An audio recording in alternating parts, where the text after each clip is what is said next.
আমি আপনাদের জ্ঞাতার্থে বলতে চাই এবং অনুরোধের ভাষায় আহ্বান করতে চাই, যারা আপনারা রাজপথে 16 বছর লড়াই যুদ্ধ করেছেন, আমি বেশি কথা বলবো না, বেশি কথা বলার সময়ও না।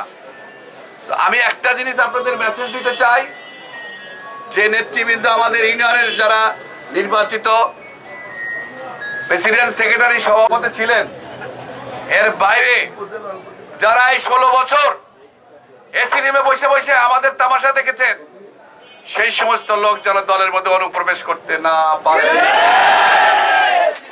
আমি আপনাদের একটা জিনিস বলতে চাই, যারা এই 16 বছর আন্দোলন সংগ্রামে মাঠে থাকে নাই, সেই সমস্ত নেতা কর্মী আমরাও ঘোষণা দিয়েছি আমাদের সাথে কোনো কর্মকাণ্ড কর্মসূচি করতে পারবে না।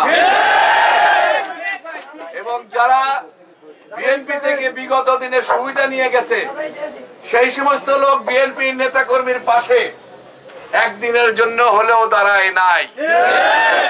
তাদের থেকে সতর্ক থাকবেন, কারোর মাধ্যমে যেন, কোন নেতা কর্মীর মাধ্যমে যেন তারা অনুপ্রবেশ করতে না পারে। আমি আপনাদের বলবো আপনাদের অনেক ত্যাগ তিতিকার মধ্যে দিয়ে আজকে এই স্বৈরাচার তারা বুক পেতে দিয়ে গুলি খেয়েছে, তাদের এই অকালে মৃত্যু, তাদের এই বাংলাদেশ দ্বিতীয়বার স্বাধীন করার জন্য যে জীবন দিয়ে গেছে, তাদেরকে আমরা 14 বারে স্মরণ করি। আল্লাহ যেন তাদের বেহেশত নসিব করেন।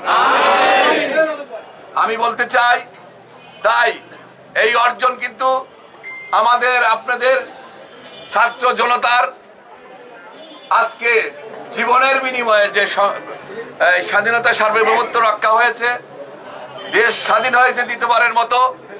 এই স্বাধীন মধ্যে দিয়ে এই দেশ পরিচালিত হবে।